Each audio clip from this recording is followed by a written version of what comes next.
guys, Kyle, the Death Knight of Anime here, bringing you my review for One Piece episode 931. So, right out of the gate with this episode, the one thing I can say about it is that it was definitely better than one thing that makes this episode definitely better than last week is that I feel the pacing, while still the usual of what we'd expect from the anime, was a little more dynamic compared to last week, because with the last episode they kept focus strictly on Luffy and the prison, which I guess is good in terms of setting up his development, but beyond that it really slowed the pacing and the story to a crawl. But here we did focus on more than one location this time, and while it doesn't always fix the pacing issues, it at least felt like something actually happened in this episode, and in some ways we actually did kind of dive a lot more into the lore of Wano with this episode. And I will give this episode this. I think one thing with this episode is that they are kind of giving like Babanuki and like just the overall enemies in the prison a lot more to do than what happened in the manga. I think that's kind of one thing that's happening is that the anime is giving more spotlight to a lot of these to a lot of these threats in the prison than they got the chance than when they got the chance than more than what they got in the manga. So I'll give it that much. One major thing to talk about, though, is that the episode gives kind of a grim reminder of the state of like Ebisu Town and honestly just Wano as a whole, with how all the towns are still practically like empty due to the fact that majority of the citizens have basically starved to death. And the fact that Yasui like pretty much says all that in such a forcefully cheerful tone not only makes the situation even more frightening and tragic, but it's also a really like tragic reminder after so long of being away from the anime as to why this situation is so rage inducing. Like there's like I said, we've been away. We've been away from the anime for a while. Aside from the fact that I'm rewatching parts of it in the English dub, but like seeing, but just seeing it like just seeing all this stuff play, just like just seeing the state of Wano and whatnot.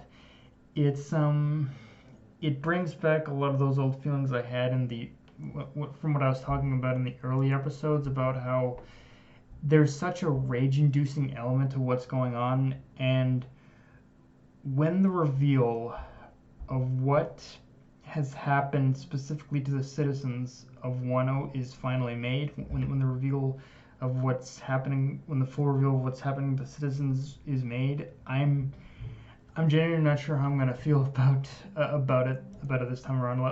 I've read the manga obviously like everyone else, and when it comes to the reveal of what of the depth of just how far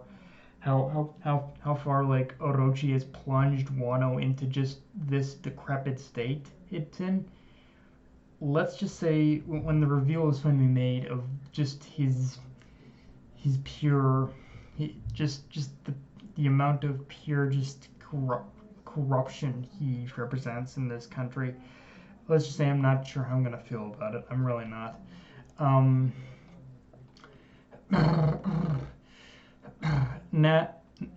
One thing I definitely want to dive into, oddly enough, is the bathhouse scene, or more specifically, the little discussion about the current power structure of Wano and how now the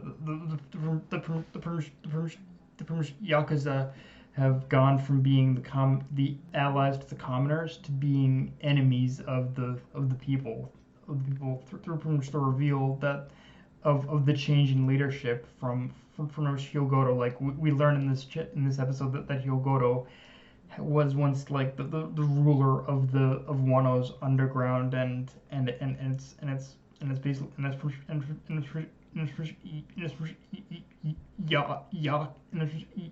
and how the Yakuza under Hyogoro are at one point a force for good, but under its new leadership like pretty much Kyosho, it's gone in the complete opposite direction. And the thing is, on the surface level, yes, it is bad to see that the Yakuza have gone from a force for good to a force for evil, and they're serving someone as corrupt as Orochi. But at the same time, much at the same time, much like the scene with Kanjuro and him and that whole like and that whole and that whole scene a couple of episodes back with him kind of with him doing his with the meeting of the resistance and whatnot. There was the resistance of the samurai and the resistance and whatnot. That just like that scene with Kanjuro that I mentioned a couple episodes back. This is also another case that this is also another case that definitely shows there's something more going on here than initially believed as well, and things that and things that I hadn't things that I hadn't really thought about or picked up on before from reading the manga are definitely pretty much staring me right full blown in the face right now. And this whole, and like I said, the whole thing with and like I said, it all kind of boils down. It all kind of it has to all do with what's going on with basic with the whole power structure. Like it's amazing how much just from seeing that one little conversation, I'm basically saying, okay, how did I not? Okay, how did this pass by me? How did I not pick up on this before? Like just in this conversation alone, you can see there just in this little conversation alone, and seeing Nami and Robin pretty much learn about the power structure of 10 about the power structure of 10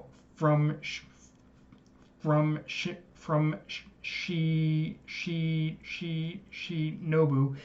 It just kind of gives out the sense that yeah, there's there's definitely something else going on here for sure. And again, it's something that I'm like, how did I not notice how did I not notice this before? Like all the things that I know now are staring. All the things that I know now from reading the manga are just staring me right smack dab in the face, and I didn't even realize it before.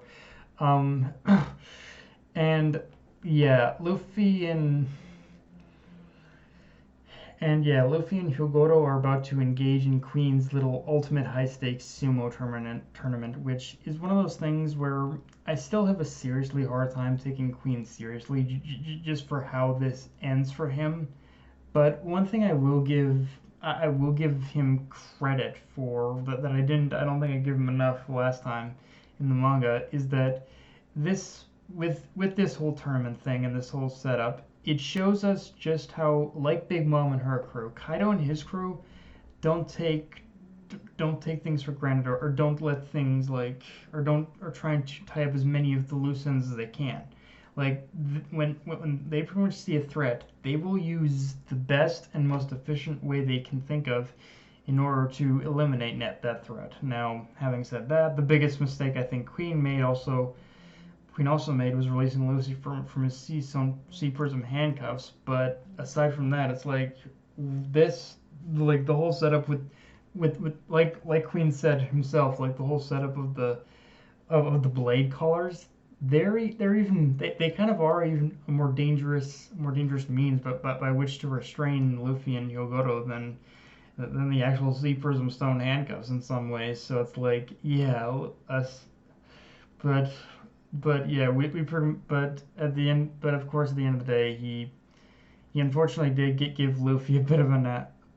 Unfortunately, like with releasing the Sea Stone prison handcuffs, though, it did still give Luffy that out in order to get out of here. So yeah. Now we also get a proper introduction to another of Kinemon's allies through a reunion with Raizo in this episode, and that ally is Kawamatsu. And I think the anime did less to keep his appearance a mystery in this episode compared to the manga, because I think if I remember this content correctly, even with him hidden in the if I remember this content correctly, like specifically for this episode, even with him hidden in the shadows, we can definitely tell he's not human.